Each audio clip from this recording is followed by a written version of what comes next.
Boa noite, pessoal. Boa noite, minha gente. Muito obrigado pela presença de todos. Meu nome é Cleiver Lunardi. Sou estudante de História, licenciatura, curso no Polo Uninter, aqui de Palmitos. O meu RU é 3437-247 e venho por este material agora que vou disponibilizar para todos vocês, meus convidados. Um material que fala um pouquinho sobre a Segunda Guerra Mundial, que é o tema deste, desta minissérie, deste podcast, que vai se perdurar ainda durante um tempo bacana aqui para vocês, tá certo? Pretendo fazê-los semanalmente, pelo menos uma postagem por semana no YouTube, no período de até o dia 24 do mês que vem, né? São constantes, toda semana realizarei então um vídeo aqui e postarei no meu canal às quintas-feiras, das 8 horas às 9 horas da noite, tá bem? Aguardo você aqui, acompanhe junto comigo e vamos lá mergulhar nessa história da Segunda Guerra Mundial. Ela que é recheada de muita tragédia, também muitas inovações que trazem junto com ela essa história que realmente passa pelo tempo e resquícios dela se fazem presente nos dias de hoje de maneira bem pertinentes, né? Então a gente sabe que é um tema emblemático, um tema também polêmico, né? Muitas pessoas ainda, até existe muita teoria de conspiração, né? Muitos ainda dizendo que o próprio líder do fascismo, o Adolf Hitler, ainda se mantém vivo, e entre outras histórias, né, que a gente vai conversando ao decorrer desta saga, tá certo? Tá bem, então vamos lá, vamos iniciar. E para compreendermos o que a gente tem que entender antes de tudo é o contexto, para a gente chegar no conhecimento e a gente conseguir assimilar de maneira adequada.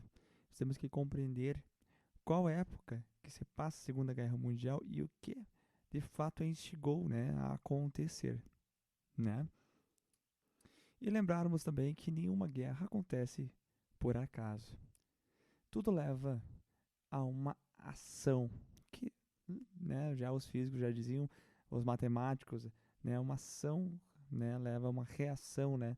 E isso não é à toa, né? E nós podemos pensar como também, por exemplo, a própria situação atual, né? Nós vivenciamos uma possível também, um conflito real já, uma possível também terceira guerra que seja, vamos dizer assim, na situação entre Rússia e atacando Kiev, né? Que a gente bem sabe, né, que é uma situação que não haveria uma explicação sensata, né? Mas quando a gente olha para a história, a gente compreende que por ser, né, uma parte geográfica que já pertenceu então à Rússia, né, então tenta se justificar de meios e maneiras para com que a guerra faça algum sentido, né? Mas seguimos então para compreendermos esse contexto, como é que veio a decorrer todo esse trama. A gente tem que entender que as duas guerras, tanto a Primeira e a Segunda Guerra Mundial, elas aconteceram por conta da Alemanha, né? E por que de fato fica a pergunta que ela tenha provocado essas duas guerras, a de 1914 e a 1930? Para isso nós temos que ir lá da primeira Revolução Industrial. Vamos lá então. 1730, primeira Revolução Industrial da Inglaterra. Então, a Inglaterra, logo de largada, sai à frente no cenário tecnológico mundial. Tanto é que a Inglaterra já foi o maior império já visto na história. E não apenas império pelo domínio territorial, mas sim império com a força econômica por causa do capitalismo proveniente da Revolução Industrial. Só que um século depois, ali por 1850, a Alemanha, a própria Itália, isso é a França, Estados Unidos, também Rússia, Japão, entraram na segunda Revolução Industrial. E qual foi o fator básico para você ter indústria? Você tem que ter o quê? Matéria-prima, né? Mas, como eu falei anteriormente, a Inglaterra já tinha dominado a maior parte do mundo. Por exemplo, o Brasil não pertencia à Inglaterra, né? Territorialmente, pelo menos falando, né? Mas financeiramente o Brasil estava na mão da Inglaterra, né? A América Espanhola também na mão da Inglaterra. Parte da África da mesma forma, parte da Ásia, principalmente a área da Índia, estava também na mão da Inglaterra, né? E na segunda revolução industrial, qual foi o país que mais avançou tecnologicamente falando? Foi a Alemanha, né? Então ela tinha muita tecnologia, mas faltavam duas coisas para ela. O que que era? Matéria-prima e mercado consumidor, né? Então, quando a gente olha para o mapa do mundo em 1950, como é que ele está dividido afinal? Hã? A África e a parte da Ásia, né, todo esse território, as potências europeias crescendo o olho, né? E os Estados Unidos já era uma potência regional aqui na América, né? E já veio com aquela frase: América para os americanos, o Big Stick, né? E o que o James Morrow, que era o presidente dos Estados Unidos, falava? Olha, a América é nossa. Os europeus não venham para cá, né? Isso era bem presente nas falas do mesmo. E o que vai acontecer? Essas potências europeias que vão precisar tanto de matéria-prima, entenda-se como algodão, minério, carvão, aí vem o petróleo, vão voltar seus olhos para onde? Para a África e para a Ásia, não é mesmo? Então eles fizeram um acordo em 1885, né? Foi a Conferência de Berlim. Então, o que foi decidido ali?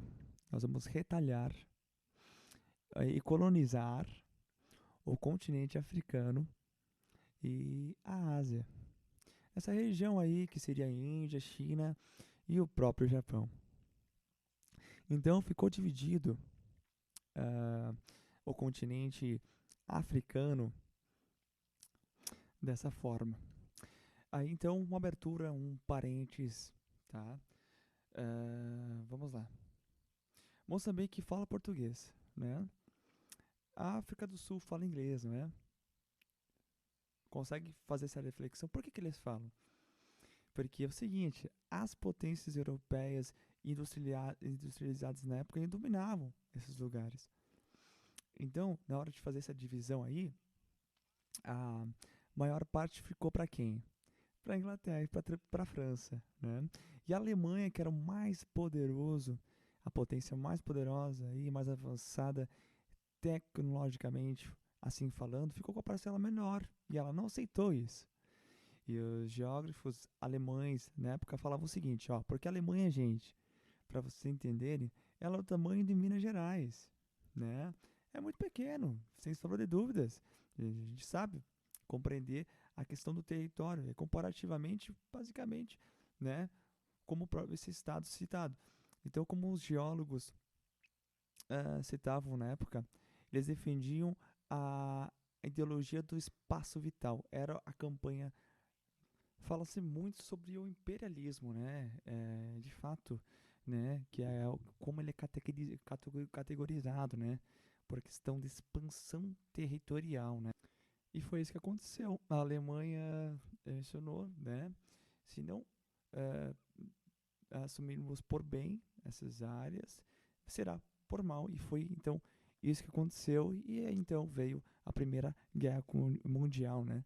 Que foi basicamente isso, a disputa de territórios e o que aquele território podia oferecer, tanto de matéria-prima barata, mão de obra barata e mercado consumidor depois, né?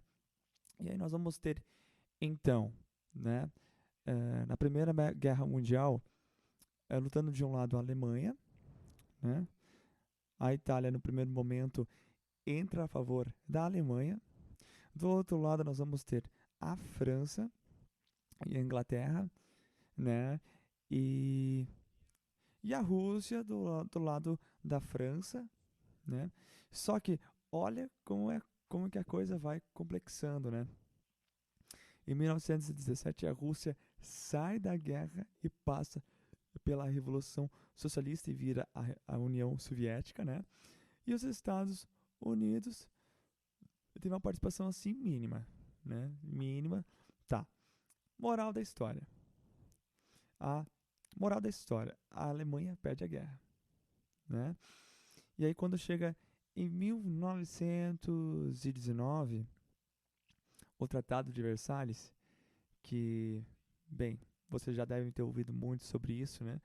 Bom, ó, tem um princípio básico que gira sobre a guerra, que é o seguinte: quem perde, paga. Além de tomar uma coça e tal, você paga o prejuízo. Então, o que ficou estabelecido neste momento? A Alemanha teve que ressarcir as potências vencedoras, principalmente Inglaterra e França, né, monetariamente falando, né?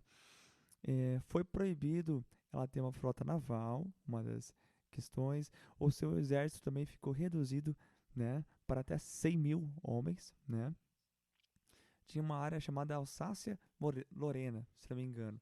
Ela era importantíssima na questão minério de ferro, né? Ela tomou ela da França nesse período de reunificação, né? A Alemanha teve que devolver, quer dizer, teve que perder o quê? Matéria-prima, né? E a Alemanha ela foi humilhada, realmente humilhada. Pelo menos o sentimento do alemão em si, do seu patriota alemão, né? Foi humilhado, né? Eles sentiram que perderam território, perderam dinheiro, perderam vidas, talvez dignidade, nosso orgulho também, né? Eles pensavam dessa maneira, foi afetado, né? E isso foi com certeza um trauma que marcou. Isso com certeza foi uma questão nacional, né? Então é o patriotismo que está atrelado por trás, né, dessas dores, né? Então, conclusão da história: o Tratado de Versalhes oficializou a humilhação alemã, né? E ficou aquele tratado mal alinhado, sabe? A situação não ficou bem definida, né? A Alemanha não conseguiu engolir, digerir bem aquilo, sabe? Para os alemães, de fato, aquilo foi muito pesado. Tá. Então, ficou estabelecido neste momento que a Alemanha se estabeleceria uma república. Então, passou-se algum tempo, aí veio 1929. E o que acontece em 1929? Bom, um evento que todo mundo sabe, a queda da Bolsa de Nova York, né? Na minha opinião, e na maior parte dos analistas de história, da nossa área, e econômicos também, foi a maior crise capitalista que o mundo já viveu. E qual foi o problema da crise de 1929? É que ela quebrou o mundo inteiro, com exceção da União Soviética, que era socialista, né? Bom, vamos dar então um exemplo. Todo mundo negociava na Bolsa de Valores de Nova York. 70% do café do Brasil na época era negociado lá e era comprado pelos Estados Unidos. Se fale lá, fale aqui também, né? Pela lógica, né? O capital das potências eh, europeias, né? França, Inglaterra e Estados Unidos, França, Inglaterra, desculpa, e Alemanha estavam lá, né? Então quebrou lá, quebrou todo mundo. Essa foi a grande situação da crise de 1929. O que favoreceu o quê? Então o surgimento de ideias, né, ditatoriais, né? Então o que é isso, né? Vocês que estão me ouvindo, têm uma noção ou não? Olha só, se trata do seguinte: um estado, qualquer estado tem uma poupança emergencial para momentos de crise, certo? Deixa eu dar um exemplo atual aqui na pandemia, um exemplo, né? O que os governos tiveram que fazer? Para o mundo não quebrar, né? Comercialmente, economicamente, eles tiveram que injetar um dinheiro, de fato. O Brasil, o presidente Bolsonaro pagou auxílio emergencial. disponibilizou linha de crédito para pequenas empresas também. Nos Estados Unidos, foi o Trump, né? Eh, Cada norte-americano recebia um cheque de US$ 1.200 na época. Na época eram uns R$ 5.000, era a ajuda que foi dada. E vai por aí afora, né? Aonde que eu quero chegar com isso? Vem a crise de 29, eh, a burguesia falida, ela não tinha onde investir. Quem vai investir? O Estado, né? Eu vou explicar isso aqui para chegar na Alemanha já já. Vamos lá, vamos chegar no Hitler. Tá certo, gente? Se acalme o coração ali, tá bem? Então vamos lá. Então, no Brasil, quem é que assume aqui? Getúlio Vargas e depois um golpe, né? O que que ele faz? Investe em infraestrutura, né? Então ele compra 70 milhões de sacas de café e manda queimar. Ele é louco? Não. Capitalismo. Lei da oferta e procura para valorizar, sim, o café. Então ele cria o quê? Ele cria um efeito de valorização desse produto de grande exportação. Ele criou o quê? O Petrobras, grandes siderúrgicas, ele criou Vale, veio as empresas estatais neste momento, né? E nos Estados Unidos veio Roosevelt com o New Deal, né? Precisamos fazer o país voltar a dinamizar esta economia. Como? Precisa do mercado consumidor. Então o governo dá emprego para as pessoas, mesmo que ele não precise, né? Para receber um salário para começar a consumir. De fato, essa é a lógica do capitalismo, né? Na agricultura, ele investe, ele empresta dinheiro a juros baixos para a indústria, recuperou o país dessa maneira, né? E na Alemanha o que acontece? Hum? A Alemanha já vinha com um débito muito grande, desde a Primeira Guerra Mundial. E aí, 19, né? É, e ele não tinha recuperado e já veio logo essa crise de 29, né? E aí, sempre nessa época de crise, isso em qualquer lugar do mundo, aparece um salvador da pátria, de uma forma ou outra. Alguém com um discurso que vai massagear o ego do povo. E quem é esse ser humaninho, gente? Bom, né, naquela época a gente sabe foi Hitler. Mas vou dar um exemplo atual para não chegar até lá atrás, tá? Como é que Bolsonaro, por exemplo, nosso presidente atual foi eleito? Através das redes sociais, né? Isso que não é crítica nem nada, não é, somos apartidários nesse momento. É fato, né? É da forma como ele conseguiu subir ao poder, né? E vendo aquele discurso com anticorrupção, que vai cuidar da segurança, né? Fez um discurso em cima daquilo que o governo anterior, o PT no caso, tinha deixado como um legado histórico de roubalheira, então, né? Então ele veio como um salvador da pátria, até o próprio nome tem um Messias ali atrelado, né? Lula também usou o mesmo discurso, o Fernando Collor da mesma maneira, né? Nós podíamos, né, citar muitas situações semelhantes, mas iríamos se prolongar e esse não é o ponto. Mas vamos ao foco. O que acontece? O povo espera um salvador, né? O povo tem essa necessidade de encontrar salvação em algo. E quem vai ser esse cara na Alemanha? Como eu disse antes, Hitler, né? Adolf Hitler. Só que ele, por si só, tem umas particularidades sobre ele. Primeiro, o Hitler não era alemão, ele era austríaco, para quem não sabe, né? Então já deu um negócio errado ali, né? Mas, mas ele era fã da Alemanha. Tanto é que na Primeira Guerra Mundial ele lutou junto com o Império Austro-Húngaro, junto com a Alemanha, fazendo a colisão com a Alemanha, né? Desde a Primeira Guerra Mundial. Então o que ele faz? Ele morava em Viena, ele sai de Viena e vai morar em Berlim. E outra coisa que poucos sabem, ele não criou o nazismo. Não foi ele quem criou o nazismo. O pessoal às vezes se confunde. O partido nazi-fascista, na época, né, o nacionalista fascista, ele já existia, só que ele não tinha muita força, né? E aí eu vou indicar então para vocês agora, vocês que estão nos ouvindo, um filme que está na internet, é disponibilizado. Hitler, a trajetória do demônio. né? Ele pega a vida dele, dos 10 anos de idade até o dia que ele chega no governo da Alemanha. E também tem outro filme que se chama também A Queda, que mostra os 2, 3 últimos meses de vida também do Hitler, que seria interessante. Recomendo a vocês assistir. Bom, ele era um cara muito complicado. A mente dele era muito complicada. Por quê? Primeiro, a família era completamente desestruturada, né? O pai dele era tio da mãe dele, né? Então, se reflete daí, né? E outra, o pai era muito velho, a mãe já era muito nova. E ele ali, no meio entre tudo isso, filho único, né? É, é, o sonho dele era ser artista plástico, pintor, né? Não tinha nada traçado envolvendo a política, questões de maiores revoluções, né? Então, o que vai acontecer? Primeiro, ele apanhava muito do pai, ele detestava o pai dele.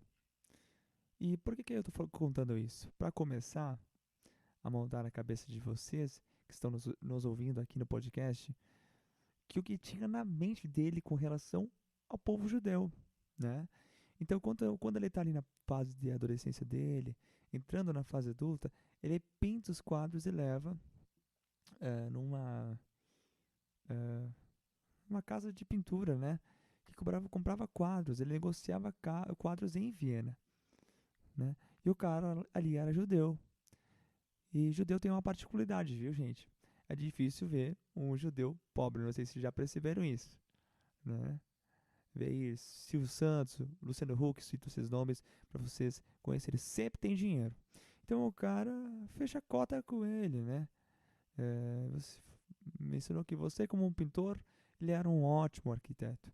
Então já teve ali logo de cara a primeira desilusão dele com o judeu. Então na Primeira Guerra Mundial, o superior dele, ele era um soldado da Primeira Guerra Mundial, por exemplo, né?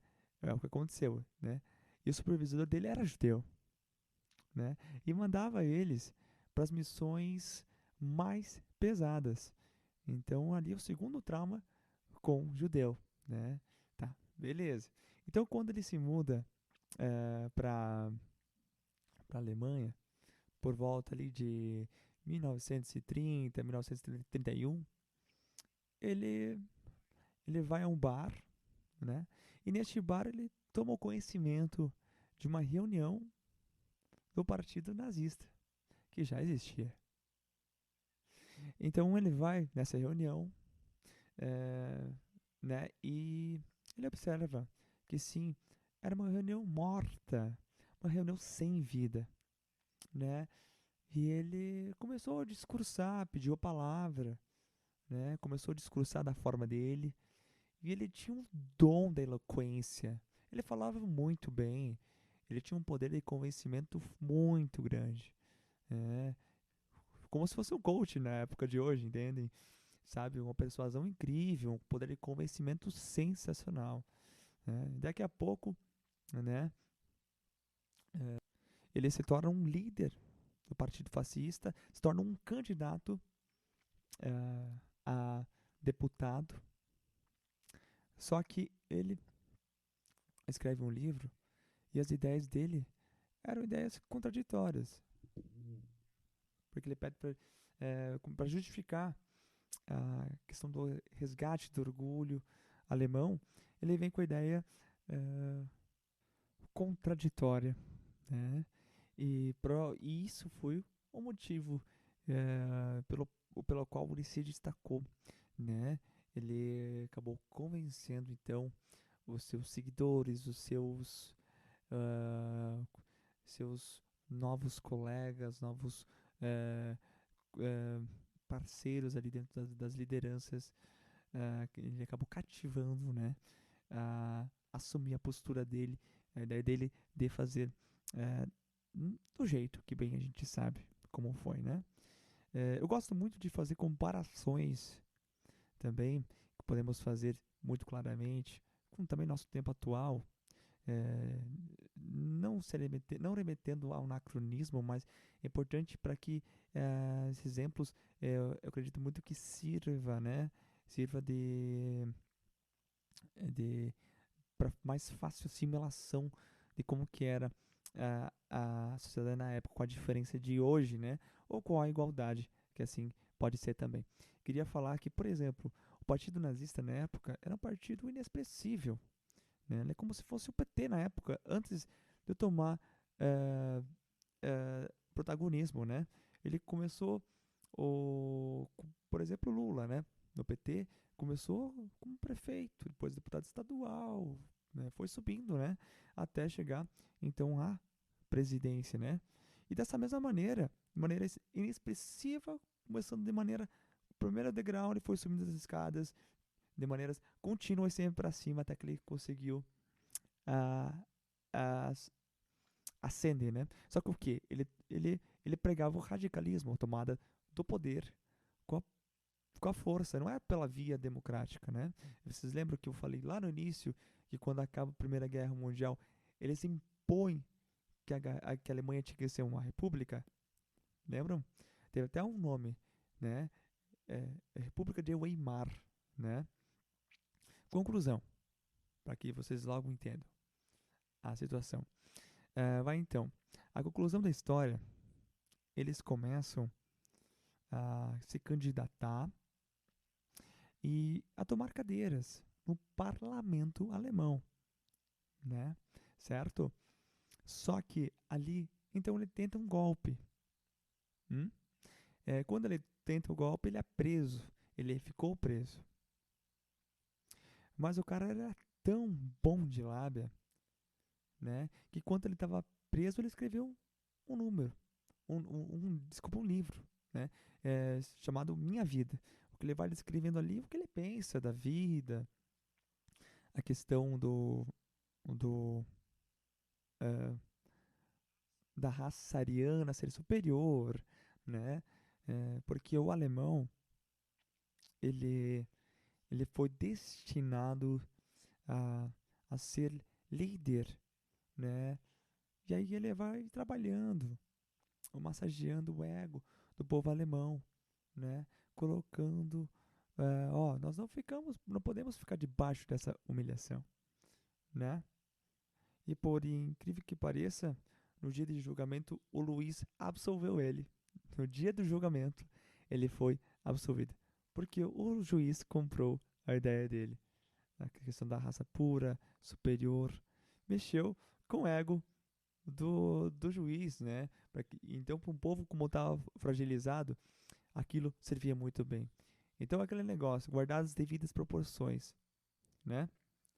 Eh, ele pegou essa fragilidade do povo, né?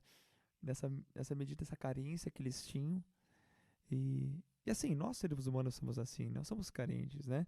Se uma pessoa começa a falar bem de ti, né? Que você tem potencial, que você tem habilidade, que você não é este, digamos, esse cocô todo aí que tu acha que é, né? Então, aquilo acaba mexendo contigo, né? Inflando o seu ego, te dá um ânimo, te dá um gás, né? E isso tudo faz bem, né? Sentimentalmente pra ti. Então, conclusão da história. Quando chega 1936, o sistema político alemão ele é parlamentarista, né? Você tem um presidente, mas quem governa é o primeiro-ministro, certo? Então, estou tentando lembrar agora que o nome do presidente não me vem agora aqui, mas de toda forma, vamos seguindo. O que vai acontecer? Assim como acontece na, na Inglaterra, na Espanha, na França, o partido que tem mais deputados representativos ele tem direito de escolher o primeiro-ministro, né? E aí o Hitler vai na sorte. Por quê? Ele vai eh, ser escolhido como primeiro-ministro, né? Que ele tinha o direito. e paralelamente o presidente morre, favorecendo totalmente, né, a vida dele. E sabe o que ele faz então? É como se ele juntasse as duas funções, né? E aí ele implanta a ditadura na Alemanha, né? Uma ditadura totalitarista, né? Então, em 36 ele de fato assume o poder, né? Ele não tem uma trava, não tem nada que sirva de obstáculo para detê-lo para os movimentos dele a partir dali, né? Moral da história. Ali ele então implanta o nazismo, certo? Com toda aquela ideologia racista, xenofóbica, né? É, judeus, negros, homossexuais, né? Ciganos. Quem não era da raça pura ariana, né? Não sendo da raça pura ariana, estavam realmente com problemas. Então, todo político que consegue atingir um topo, né? Ele tem que ter junto a ele, atrelado a ele, um bom marqueteiro. E ele tinha alguém alemão, não me recordo o nome agora também, que ele vem com a seguinte frase para ele, que uma mentira dita mais de 100 mil vezes se torna uma verdade. E essa frase, de fato, é uma frase muito marcante, né? Que é como se fosse hoje a nossa fase das fake news, né? Isso não é novidade. Isso existia já há muito tempo. Isso foi aplicado nesse princípio lá na Alemanha, né? E o que foi dito então? É a raça pura ariana? Essa raça seria descendente lá dos arianos, que viria lá da época da Índia antiga. Então o negócio é muito, muito, muito antigo, né? E os orientais, né? Agora as coisas vão mudando, mas os orientais nunca foram de misturar as raças. Vocês já percebem, né? Entre aspas, é claro. Mas, tipo, se envolver contra a raça, né? Não existe japonês negro, louro e alto, por exemplo. Ou chinês, sul-coreano também, da mesma forma, indiano. Tu não vê essas misturas. Por quê? Porque tradicionalmente eles não gostavam disso. Então eles são ditos puros, né? Então, o que o Hitler tanto enfatizava nisso tudo? Que eu vou estabelecer o governo de 1000 anos da Alemanha, né? Para isso, nós vamos eliminar as outras raças, é a ideia do eugenismo, né? E só vai sobreviver aqui a raça pura, os descendentes dos arianos. E com esse discurso literal, sem mais nem menos, né? Sem parábola, sem filtro, né? Ele cativa a população alemã. E se nós formos olhar hoje para a nossa realidade, atualidade, melhor dizendo, a gente vê que tem gente que compra essa ideia ainda. Tem gente que ainda sustenta esse preconceito e tudo isso ainda no século XXI. Isso com certeza é um grande problema. Por isso é importante a gente ver também a história como a mestre da vida, né? A história como também para a gente extrair aprendizados e ensinamentos para que a gente também não não precisamos ter que repeti-los novamente no nosso presente ou que seja o futuro, né? Enfim, aonde eu quero chegar? É que assim, 95% do povo alemão comprou essa ideia. De fato, foi convincente, né? Ele foi aclamado como um deus praticamente, né?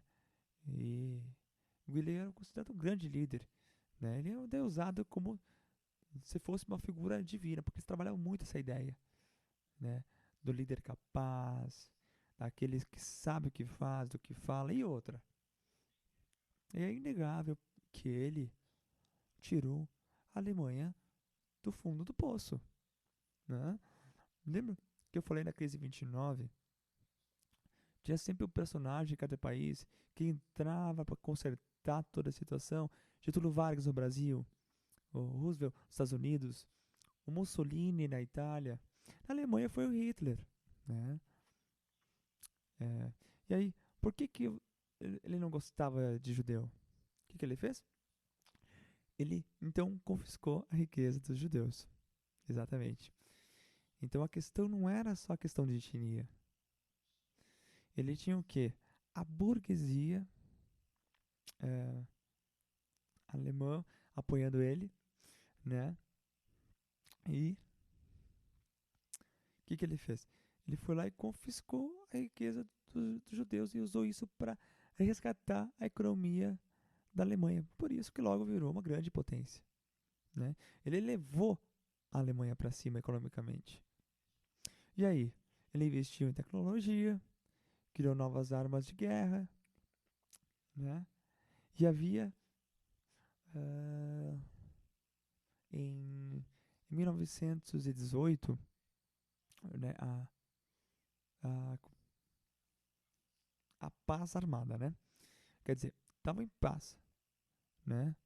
Mas França estava armada, Inglaterra estava armada, mas a Alemanha não podia ter armas por causa da sanção, né? As sanções e e o plano Marshall, né? E o Hitler começou aos poucos a desobedecer isso aí, né?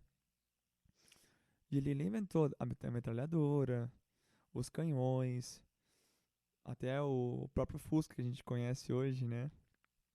É uma invenção que é quase uma arma, né?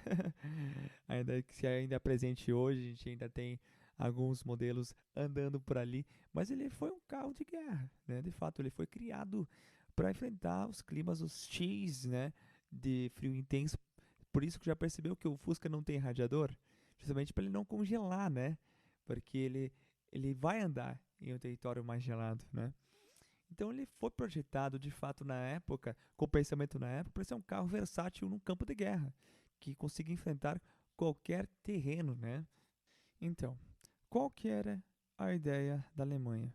Pois ela sabia que sozinha ela não ia conquistar o mundo e implantar seu reinado de 1000 anos. Então ele fez um acordo com mais dois malucos aí que pensavam igual ao Hitler, né? Não a questão ideológica, mas sim a questão política. Mussolini da Itália foi um deles e o Japão, né? O Império Japão. Então, tipo, ficou dividido assim, né? Como começa a guerra, quando começa, a Alemanha domina a Europa, né?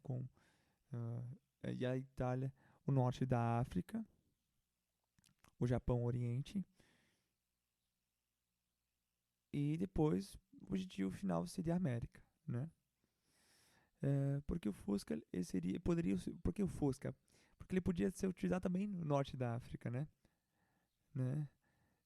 Por causa do grande frio, né? Então, sem o radiador ali faz todo o sentido dele, voltando a fazer o gancho do que falei antes. E o Fusca na época não tinha esse nome de Fusca, era uma questão embrionária na época, né? Ele era um protótipo mesmo para guerra, né? Não havia um nome Fusca, né? Só para destacar aqui, né? Então, quase chegando no início da Segunda Guerra, como eu tô aqui narrando para vocês um pouco, em, em 36 e 39, a Alemanha se tornou. Mentira, desculpa. Em 2019 a 39, 20 anos, ela se recuperou como uma das maiores potências praticamente mundiais, com uma velocidade fantástica, rápida e com potência e assim, só que não cabia mais a Alemanha no mundo. Por quê? Porque os Estados Unidos virou uma potência mundial, né? O comunismo, o socialismo crescendo no leste europeu, né? E outra, por que, que a burguesia alemã e a igreja católica apoiavam Hitler? Vocês sabem por quê? Hum?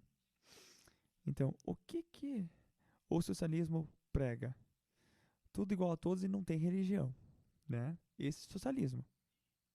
Então, entre eu ficar é, me submetendo ao regime socialista, que é anticristão e anticapitalista, e eu como uma instituição, uma igreja, ficando com maluco igual o Hitler, eu prefiro o Hitler. E foi assim que aconteceu, foi o que aconteceu, né? A igreja se manteve junto com, com a Europa, com a Alemanha na época, né? Por quê? Pelo menos ele consertou a Alemanha, né?